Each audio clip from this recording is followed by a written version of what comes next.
Welcome back into the College Football Every Game on the Board podcast with our next guest up, handicapper, sportsmemo.com, Mid-Major Matt, on Twitter at Mid-Major Matt. Welcome in, Matt. Good, Drew. How are you doing? I'm doing good. I'm excited for your opinion here. We're going 385, 386, Wisconsin, Iowa, down to Central Michigan versus Toledo. So the middle of the Saturday college football card as you're coming to us from, ESPN studio in Richmond? This is the lovely Palatial Studios. We just finished a Richmond basketball game, and I sit here and make sure it gets on the air and do the halftime scores. So I was doing my due diligence. This is where I did presidential address earlier today, and now closing things out with you, Drew. I thought you were, as we said during the thing, I thought you were mad at me because I saw these Big Ten games. I'm like, oh, man, Drew's mad at me. He's giving me the worst games possible, but you gave me action, so we're back in it there, Drew. Oh, yeah, man. Unfortunately, I don't make the rotation numbers, mid-major, Matt. So we got to go in order at some form. And I try to give you as many, mid-major games as possible. So you got a good percentage of them. I did, and I'm happy. Big Ten's like a mid-major program after what they decided today. I know this is not like a sports talk radio show, but I was just disappointed to see what the Big Ten did today, but whatever. And what did they do? I've been kind of running up doing shows, and I actually went to the dentist today, so I haven't been paying attention. They decided that Ohio State can play in the Big Ten championship, and I know that's what they were going to do. It's just disappointing to change the rules as the season goes along to benefit certain teams and to benefit the money, which the students themselves will not actually see. So the Big Ten will get all that money from Ohio State, presumably making the playoff games, but the students themselves won't see any money, which is kind of unfortunate. Yeah, and to tell you the truth, I didn't pay attention to that because I knew that they were going to make that decision. I think everybody did, that they were going to change the rules. Yeah, I would have liked to have seen them try and play a 6-game to Saturday since there are a couple teams in the conference who are open, but whatever. Ohio State, hopefully Northwestern wins, and then that just ruins everything, but I don't think they will. that would throw a wrench into the Big Ten's plans for sure. And talking Big Ten, we got Wisconsin and Iowa here. Iowa, top 20 team, mid-major, Matt, 385, 386, the rotation number, guys. Looks like the Badgers minus 1 point favorites, 41.5 being the total in Iowa City, Matt. So I'll be interested to hear your opinion in this game too, because I really just wonder what Wisconsin's mind is at. Where are they at after this game? They lose at home to Indiana 14-6. They've scored just 13 points their last 2 weeks after scoring 94 against Illinois and Michigan. And I just, there's the things that were working for Wisconsin early on just aren't working right now. Graham Mertz has not been very good. The run game has kind of disappeared a little bit. And you wonder if Wisconsin is actually fully committed. This will probably be their last game. If they win, maybe they'll get a bowl game, but who knows, because the bowls are rapidly dropping off. And then you've got an Iowa team that beat Illinois last week 35-21. They've won 5 straight after losing those first 2.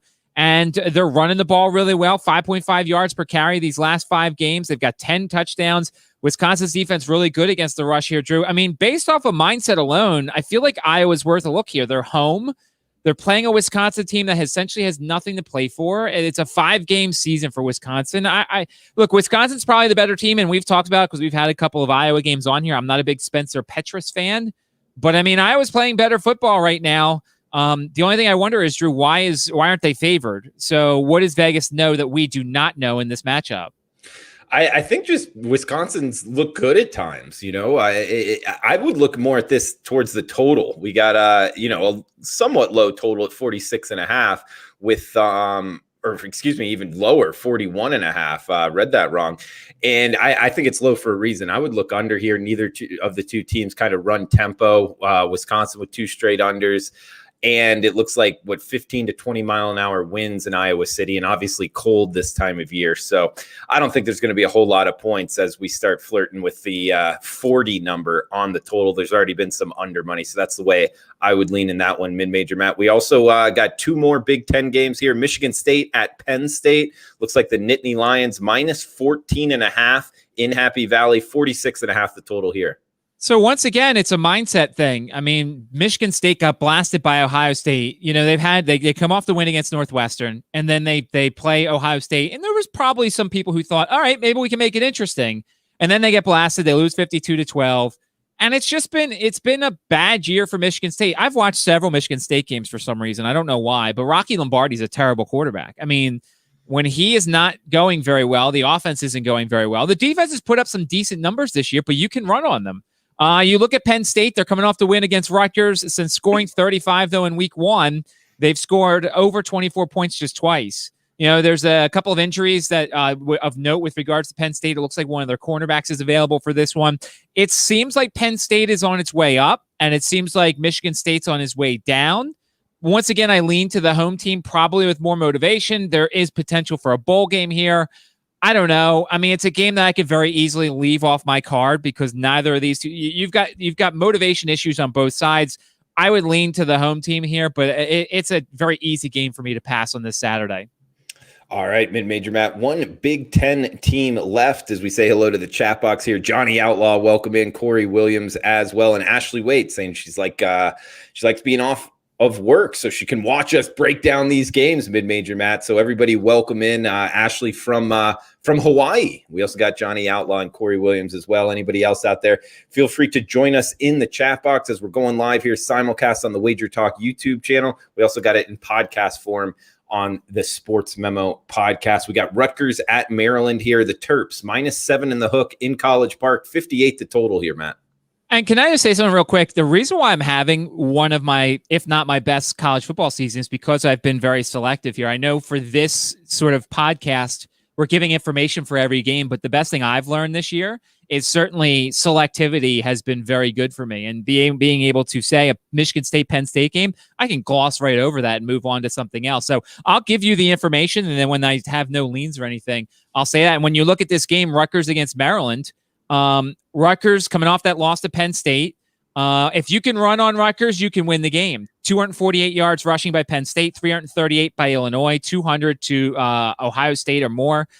But once you look at Maryland's coming off that week off. They lost to Indiana 27-11. They've got 9 turnovers this year, mostly due to interceptions. Tua's brother, excuse me, I was bumbling the name there. Tua's brother's shown flashes, but he's also had a bunch of interceptions. We don't know what we're going to get from him. Mike Loxley said that 80 to 90% of the players that that were dealing with COVID should be available for this one. Maryland seems like the better team, but I don't know, Drew. This is a dog of a game here. Do you like anything in this Rutgers Maryland game? No, I haven't touched either of these two teams all year long. And talking about, having good college football seasons, one thing I've learned in the past, Mid-Major Matt, is once we get to this point in the season, if you don't have a beat on a team one way or the other, totals wise, even, it's tough to make money now just figuring things out with two teams. So these aren't two teams that I've kind of really dug deep into. Exactly. I don't see myself betting Maryland football very often, and Rutgers is something I run away from as much as possible. So another game easy for me to pass here. I don't even see an angle. I don't know what motivation level is. The total's kind of high. Can Rutgers' offense contribute to a high total? I mean, I would lean to an over with two disinterested teams. But once again, if Maryland's turning it over, and I don't know if Rutgers can do their part, the team totals are 33.5 for Maryland, 24.5 for Rutgers. I don't know. I can't find an edge in this game. Well, one where I think you'll know a little bit more about. I know I do too. This is right up our alley here. We got two former SoCon rivals here, now Sunbelt rivals, App State versus Georgia Southern. We got App State -8.5 to -9.5. So some opinion in the marketplace, depending what sports book you're talking about. We got 45 being the total. This one in Statesboro, Georgia. Rivalry game here, Mid-Major Matt. You interested in this one? Oh, yeah, definitely. And before we get to that, I just wanted to apologize for last week. Last week, we talked about Florida Atlantic, and Florida Atlantic laid a massive egg against Georgia Southern. The play was the under, clearly, with two running teams. I misread that game. Georgia Southern's banged up, and you look at Georgia Southern, they come off that win 20-3. The defense is really good.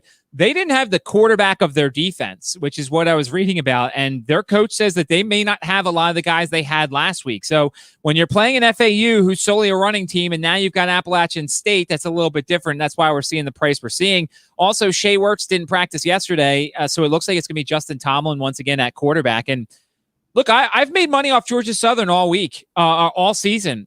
Georgia Southern, for some reason, is getting undervalued in the market. They're a triple option team that plays really good defense. Really good defense. We've had several situations. I think the Troy game at home, we've made some money off of them. One of the other games at home, we've made some money off of them. I feel like I have a very good beat on them. And it really doesn't matter who the quarterback is because, when you have a triple option system, Drew, unless you're Army or Navy, You've got guys that are backed up and it's just basically a plug and play situation. I don't know what the deal with App State is.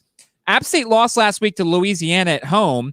Their offense has scored 23 points or less in 3 of their last 4 games. I don't know where their mindset is. Reading articles on this game, it seems like both teams are fired up to play each other because last year Georgia Southern went into Boone and won this game outright, 24-21. And apparently Wesley Kennedy took the Georgia Southern flag and buried it in at the 50-yard line at the end of the game. And so, of course, App State was offended by that. Wesley Kennedy, I don't believe, is playing in this game, much like J.D. King isn't playing. There's a lot of injuries on this Georgia Southern side, Drew. I think this is an under. I think that App State is going to struggle offensively.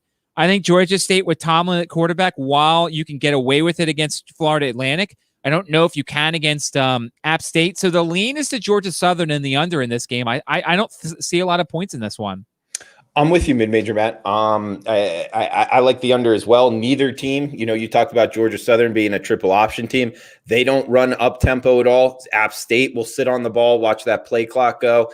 I don't think there's going to be a whole lot of possessions here. I think each team's defense is a superior unit on the team. I'm with you. I like the under here, mid-major Matt. So, yeah, that's the way I would look as well. This one in Statesboro, Georgia. Weather could be an issue. We're talking with mid-major Matt, 16-5, week 13, NFL props, plays, totals. So still doing a lot of props, huh, mid-major Matt? Yeah, we got Prop It Up on Friday afternoons at 4 o'clock. It's me and Andy Lang and Andrew McGinnis. For those who are not necessarily as interested in the sides and totals in the NFL, we talk a lot about props. And I've been doing good, Drew. I mean, college football had another 6-2 week last week, and the totals are working out well and everything. And it's been a good ride for me and the clients. So I'm sad that college football is ending soon, Drew. I need bowl games. I need like 3 more weeks of this sport. Well, you're 70-45 since week 2 in college football, 61%. That's a great season, mid-major Matt. Also, college basketball this season, you're hitting 57%. So you're seeing it well in the sports the best, and that's what you can. That's really what you're aiming to do as a sports bettor, no? Yeah, early on in college basketball, you understand this too because you are very selective, and obviously when I look at the 44 now, a couple of plays tonight, but the 44 plays so far, that may seem like a lot, but I mean it's 2 or 3 a night. We've had about 2 weeks of college basketball already, and you kind of get a little bit of early trends and things like that. As I like to refer to this, Drew, it's tiptoeing through the minefield, whether it's college football, college basketball, NFL, all the COVID stuff that's surrounding everything. It's tiptoeing through a minefield and trying to figure out where the advantages are. And we got Johnny Outlaw in the chat box saying Mac Daddy action, and that is what's next. Johnny Outlaw knowing it, not his first rodeo as we work down in rotation order of the Saturday college football card. Guys, we'll have Teddy covers on tomorrow to finish off the card. But like Johnny Outlaw is saying in the chat box here, Maction time for here on out in this section as we start off. Maction, 12 noon Eastern, 399-400 is the rotation number. Western Michigan at Ball State. We got 68 being the total here, mid-major Matt. -2 in the hook. That's the Cardinals at home. And this is the Western Division Championship. This is mid-major Matt's Ball State Cardinals. And against, I don't remember, was it you or was it Ralph who liked Western Michigan to win the Western Division? I forget who it was because we did that way back in week 1. I said I liked Ball State. I thought I was dead after they lost the first game. I believe it was Ralph who liked Western Michigan. So it's the big mid-major Matt versus Ralph Bowl here to determine the Western Division. I love this Ball State team. I do. Last week they really impressed me going to Central Michigan, getting the 45-20 win. They bounced back after that opening loss. They should have won that game. I mean, Drew Plitt's interception way back in week 1 was embarrassing. It was awful. And they come up with 4 straight wins. And the best part is Caleb Huntley hasn't played the last 2 weeks. Now, the coach kind of said he doesn't know what his status will be. I know we talked about this game last week with Ball State and Central Michigan. I said, I really liked, I didn't love Ball State without Caleb Huntley, and clearly that offense is rolling right now. When you look at Western Michigan, what do we say, Drew? Eastern Michigan's a pest, and we'll get into them in a little bit. They come up with the outright win in Western Michigan, 53-42. Western's defense has allowed 38, 44, 27, and 53 the last 4 weeks.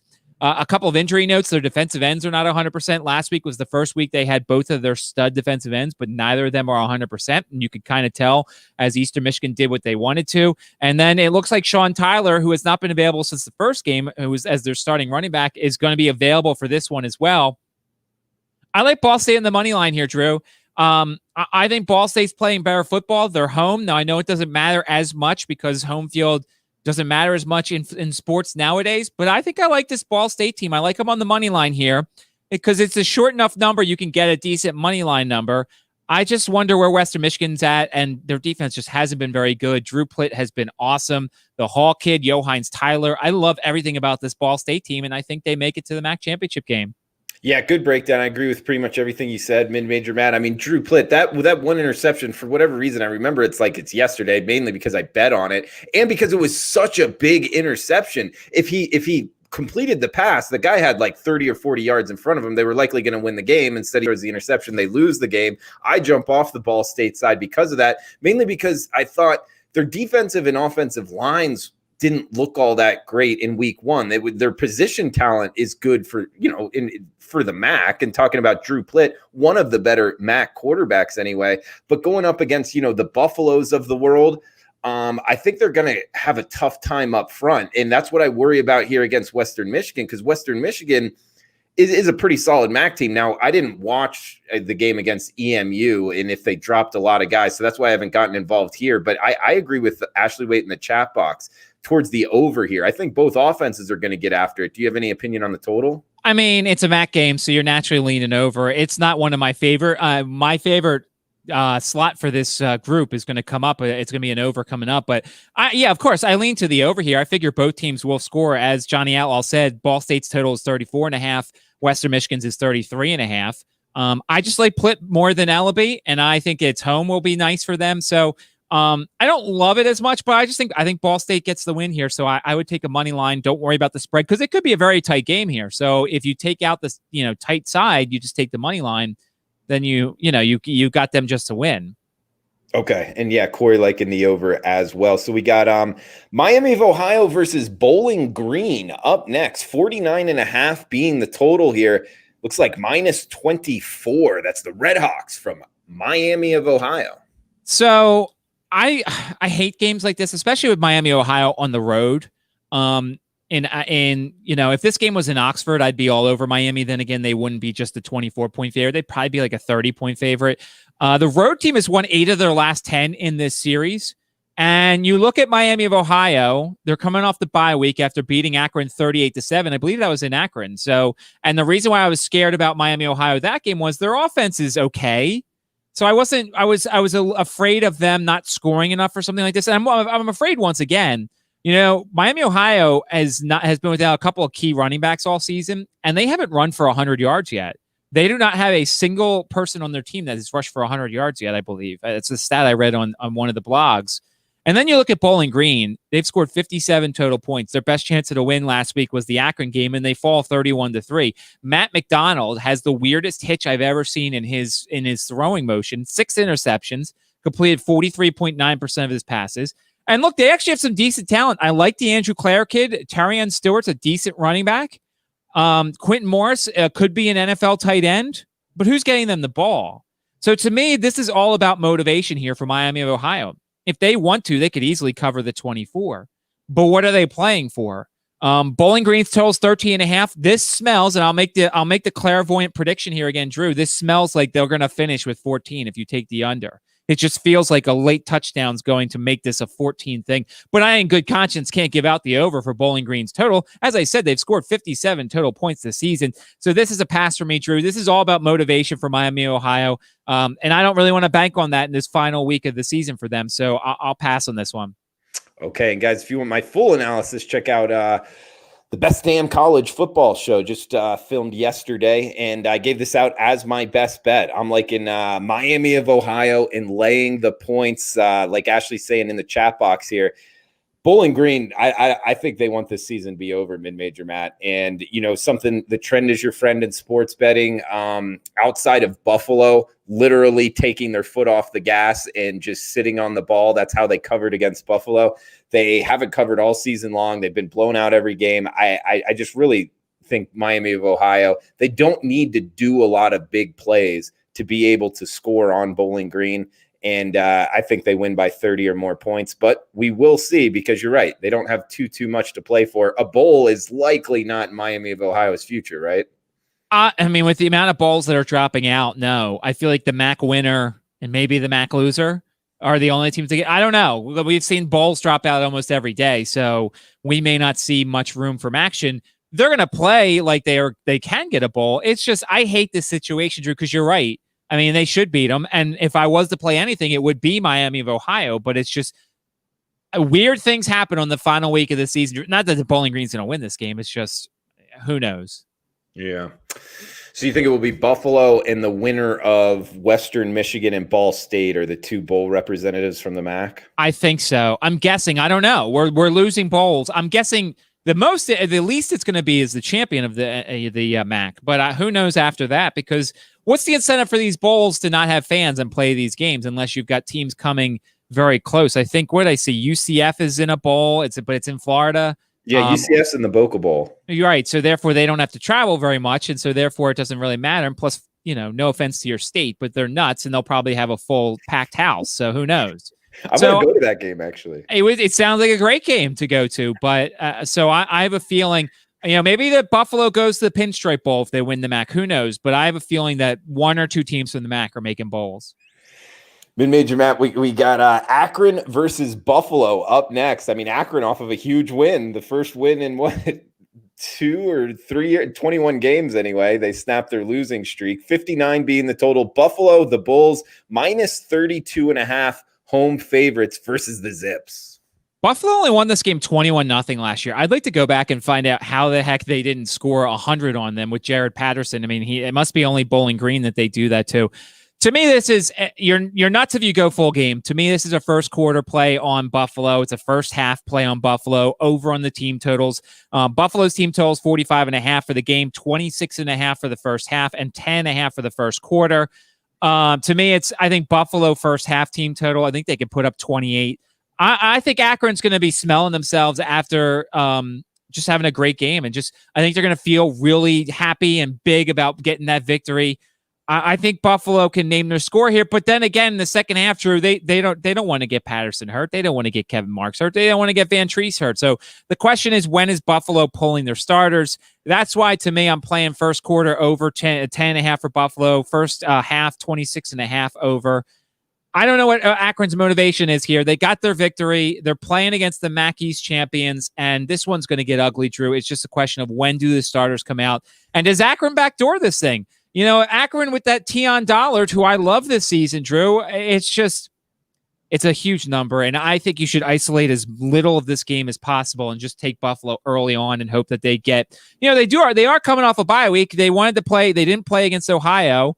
So it's not like they can rest these guys outright. So there's going to be Patterson and Marks playing. It's just probably not for long. So first half, first quarter type situation for Buffalo. It's kind of a tricky handicap in that sense. You're right, mid-major, Matt, because Buffalo, I mean, they're not going to want to get their guys hurt, but at the same time, they didn't play last week. So they're going to play their starters to some extent. I don't know, man. It's a funny one to handicap, but I likely am not going to be involved. Especially, I liked your analysis there. You're nuts if you play the full game. Yes, that's why West in the chat says, Matt, you are nuts. I am nuts. That's true. That's true, West. Thank you for saying that. It's pretty true. And last question here with Buffalo. Do you think Ball State or Western Michigan can beat Buffalo? Or who do you think wins the championship? I think Buffalo wins. It's just a question of what the score, what the opponent is and what the score is. I think any total below, I think mid-60s is what we're going to get. And I think Buffalo is the best team in the conference, and you're either going to be chasing them. Like I see like a 45-30 type game probably between Buffalo and whoever. Hopefully it's Ball State. But yeah, it's Buffalo's MAC this year. They're just too good. We got Northern Illinois, EMU, Eastern Michigan up next, -6.5 here. That's Eastern Michigan on the gray turf, 55.5 being the total.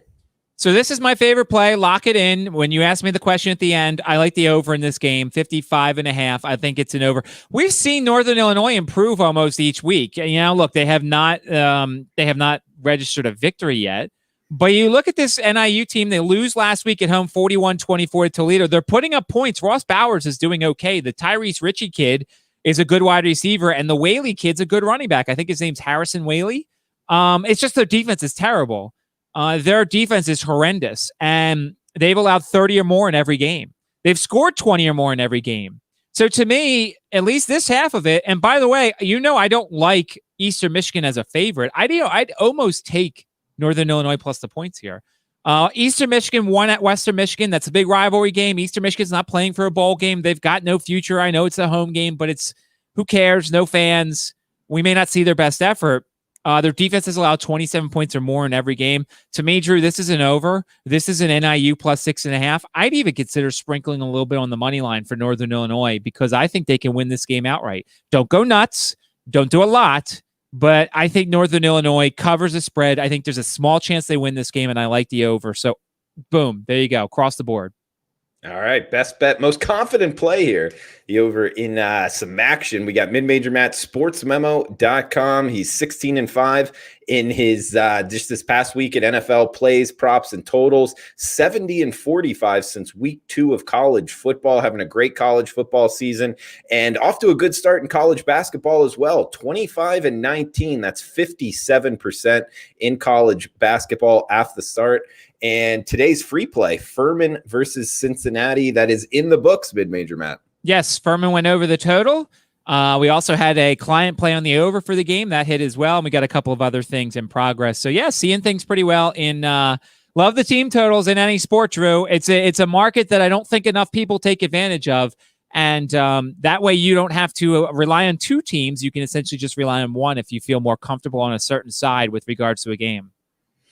Mid-Major Matt, we got CMU at Toledo to end it. This is the last Maction game, and we would have broken them all down, and that will do it for this section as well, guys. 52.5 being the total, minus 12 in the hook. That's Toledo laying in the glass bowl. At first, I thought this was a weird line because, Central Michigan's not terrible, and Toledo, they've been somewhat disappointing, I'd say. Losing the game to Ball State wasn't great for them at home. And Carter Bradley was the quarterback last week. I haven't read if it's going to be Bradley or Peters for this game. Bradley wasn't bad against NIU. It's 29-44, 432 yards, 3 touchdowns, 2 interceptions. They win that game 41-24. It just doesn't seem like it's a Toledo team that's been as good as they've been in the past. And then you look at CMU, they lose that game to Ball State. Dallas Dixon, their wide receiver, is out for this game, along with starting offensive guard Danny Motowski. They've got a couple of other offensive linemen who are banged up. Ty Brock is going to start at quarterback. The Richardson kid is not going to play in this one. I got nothing here, Drew. CMU won this game 49-7 at home last year. If this is I don't know if this is a rivalry. I don't think it is because there's no direction in front of Toledo's name. But if there's some sort of revenge angle here, Toledo could probably name their score here. I'm not going to play this game, but to me, Vegas the odds makers like Toledo in this one, so I don't see enough to take me off of it. But this was an easy pass through. Certainly on a final college football Saturday for both teams. I can't find an angle in this game that I like. Is there anything that you see in this game? I'm worried about the Central Michigan quarterback situation with Richards. I almost feel like maybe they should just put Pimpleton back there and just let him do what I didn't realize he actually played quarterback in high school. Even if he didn't, I think that their offense just kind of line it up, snap it to him, and let him just run the ball against MAC defenses. I think you could actually score points that way. That's what I would do if I was the offensive coordinator from Central Michigan. I think that guy's like next level athlete, Mid-Major Matt. I agree. And there's a ton of good athletes. The Eskridge kid at Western Michigan. You've got Tyler Hall at Ball State. We've obviously Jared Patterson, Tion Dollard. I mean, there's good players in the MAC this year, Drew, and they're all on the offensive side. The other thing for this game is motivation. What's the motivation of Toledo here? What's the motivation of CMU? If either of them are flat, if you really wanted to and you wanted to watch this game, this could be a live betting situation, Drew. If CMU scores early, maybe you take Toledo, you get a better value there. So to me, this is a potential live betting game just to see who cares. Going back to that, Bowling Green Miami game, maybe you watch that game and see how, this is a perfect live betting week, Drew, with so many teams playing their final game. And you can kind of get a sense early on who wants to be there, who doesn't want to be there. Excuse me, I meant Rutgers, Maryland. Perfect live betting situation. If neither of them want to be there, you take an under or you take it over. I mean, it's just watch the game and get a feel. I feel like some of these games where nobody has any motivation, you can get a better angle and a better feel for those games. Yeah, I'm not against you, mid-major, Matt. That's not probably a good betting philosophy for this Saturday. Just kind of wait, and if one of the teams doesn't want to get there, yeah, you'll lose a little bit of value in terms of giving up points. But sometimes when teams, let go of the rope, it gets ugly real quick. So, not that betting the number isn't important. It always is. But you give me a team that wants to be there versus a team that doesn't want to be there. I'll give you a half a point, mid-major, Matt, to be on the team that wants to be there. You know what I mean? And obviously this year, with regards to betting the number, all my plays for college football, Drew, come out on Friday or the day of on Thursdays or when. You can't bet early this year in college football with all the COVID stuff. I mean, all of a sudden, I'm still shell-shocked from the very first game I bet. It was the Austin Peay game. Way back when I bet Austin Peay, and then afterwards, all these COVID issues. I had a different game a couple weeks ago where I still got the over, but I had a COVID situation. And then last week I bet Boston College. I bet Boston College team total over in the over in the game. I find out Jerkovic's not playing. Now it wasn't COVID, but you really, especially in this sport, I'm willing to give up a number and give up a play just to wait and get maximum information. Yeah, I'm with you. No argument at all. And he's mid-major, Matt. Most confident play on record, mid-major, Matt? It is the over 55.5 for NIU, EMU. NIU plus 6.5 is like 2A, and then 3A is sprinkle a little on the money line. I think Northern Illinois can win this game. He's mid-major, Matt, from Richmond, Virginia, ESPN radio studios. We had Northern Illinois versus Richmond game. That's what you were covering? Northern Iowa versus Richmond. Yes, yeah. Richmond won again. They're a top 25 team this year. They've got West Virginia on Saturday, so that should be interesting. And we had a VIP game for them, Drew, but Arkansas State Incarnate Word got canceled because Incarnate Word had some COVID issues. So we almost had a VIP game for the followers. And how is it covering the Richmond game? Are you at the game watching it? I am in my lovely studio here. And right now I have the VCU game on. They're playing North Carolina A&T, but this is about as close as I'm going to get to a Richmond game this year, Drew. They're not letting people in the stadium, so I'm just here pushing the buttons and making sure the game's on the air. Okay, interesting. And did you learn anything from UNI or Richmond that maybe the bettors can use going forward? UNI had some injuries, correct? Yeah, UNI is just not the same team without AJ Green. They don't know when he's coming back. They shoot threes really well, although they didn't tonight. They were doing more inside work tonight. But and Richmond's a really good basketball team, but they've had problems the last two games against UNI and Wofford. They've had these lapses where they were down against both teams, and then they came back and realized they're the better team. But Richmond's got to figure out how to play 40 minutes before you can go. Richmond was the popular team, Drew, to throw a future down on a non-Power 5 school because they've got all their team back. I like them to do a lot of damage when it comes up, and we'll see how they do Sunday against West Virginia. Do you like them against West Virginia? I mean, I'd have to look at what the KenPom number is. So West Virginia will pound them on the boards. Shibwe is their big guy. They've got another big guy as well. Richmond is weak in the middle. Grant Golden is a center that doesn't like to bang as much in the middle. He's good. He could shoot some jumpers. He shoots threes. He's making threes this year, but size from West Virginia is going to be an issue. They were out rebounded by Kentucky, but West Virginia is a lot better than Kentucky so far this year. So be an interesting game. The first game at home for West Virginia, they were supposed to play Robert Morris tonight. And that game got canceled because of Robert Morris COVID issues. So first game in the new Coliseum for West Virginia, and they welcome Richmond to town. Yeah, I mean, West Virginia, really solid this year. They're only lost to Gonzaga, efficient on the offensive and defensive sides. They're not running much tempo, though, mid-major, Matt. And Richmond wanting to go kind of up and down the court. Obviously, you know them better than I do. Who do you think is going to control pace there? Well, usually I think the home team controls pace when it comes to college basketball. I think, especially in an extreme case, if there's a team that wants to run and they go against a really slow team, it depends on where the game is. Now, of course, the home field advantage or lack thereof, Drew, means teams that are better can instill the pace.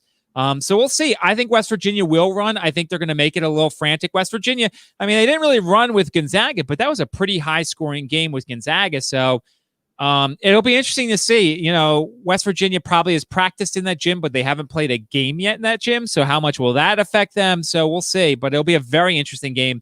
Richmond is somebody that I'm watching this whole season. Follow him on Twitter at MidMajorMatt. Knows his college basketball and college football. Like you just heard, also doing a lot in the NFL as well with some props. Follow him on Twitter at MidMajorMatt. Guys, thanks for joining us in the chat box. Huge shout out to Corey Williams, Johnny Outlaw, Lonnie Smith as well. Welcome in. Chris Brady, Ashley Waite from Hawaii. Always appreciate you all coming in. If you're watching on replay, feel free to drop a comment below. Look at Mid-Major Matt's packages, sportsmemo.com, doing good in both college football and college basketball out the gate, plus the props in the NFL. Really, all three, the golden sombrero here for Mid-Major Matt. His pockets are filled right now as the sports bettor, and you can join him, sportsmemo.com, all kinds of discounts. So Mid-Major Matt, you want to throw out anything before we shut this down? Thanks to everybody for supporting us and watching the shows, and have a happy holiday. We'll be back at 1:30 p.m. Pacific tomorrow with Teddy Covers closing out